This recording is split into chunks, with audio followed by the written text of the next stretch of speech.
The house had always loomed at the edge of our quiet little town like a brooding sentinel of darkness. It was the house of ghosts, a place whispered about in hushed tones, where unexplained phenomena and restless spirits were rumored to roam. The legends surrounding it were enough to send chills down anyone's spine, but my curiosity had grown insatiable. I had to uncover the truth behind the tales that had haunted our community for generations. One moonless night, I stood before the imposing mansion, its decaying facade eerily illuminated by the pale glow of the stars. A heavy mist clung to the overgrown garden, obscuring the path to the front door.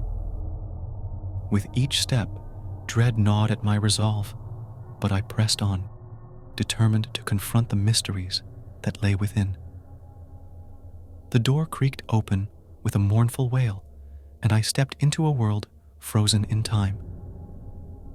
Dusty furniture lay shrouded in white sheets, their outlines resembling spectral figures.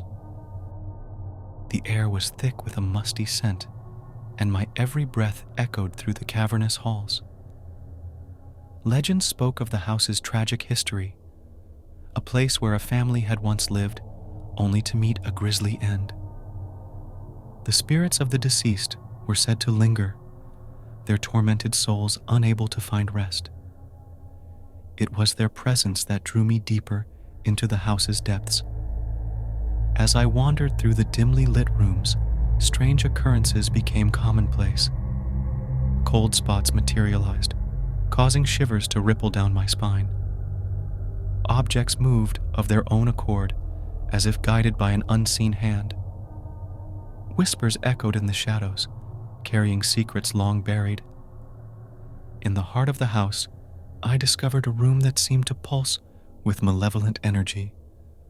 The walls were adorned with fading photographs, each depicting a member of the ill-fated family. Their eyes bore a haunting sadness, as if they were trapped in a never-ending nightmare. A chill settled over me as I felt a presence, a malevolent force that watched from the shadows. It was then that I realized the house was not haunted by the spirits of the departed, but by something far more sinister, an entity that fed on fear and despair. As the night wore on, the malevolent force grew bolder. Phantom footsteps echoed through the halls, and disembodied voices whispered dreadful secrets in my ear. Shadows danced along the walls, taking on grotesque forms that mocked the living. In a moment of sheer terror, I felt a cold hand brush against my shoulder, its icy fingers sending shockwaves of dread through my body. I turned to find a specter, a spectral figure with hollow eyes that bore into my soul. The specter's voice was a haunting lament, recounting the horrors that had befallen the family who had once called this house home. It spoke of madness, betrayal, and a grisly demise that had left their souls forever tormented. The malevolent force that bound them was a curse, an ancient evil that had claimed them as its own. With each passing moment, the malevolent force grew stronger, its grip on me tightening. I knew that if I did not escape, I would become another lost soul trapped within the house of ghosts. Summoning every ounce of courage, I fled the accursed mansion, the specter's wails echoing in my ears as I crossed the threshold.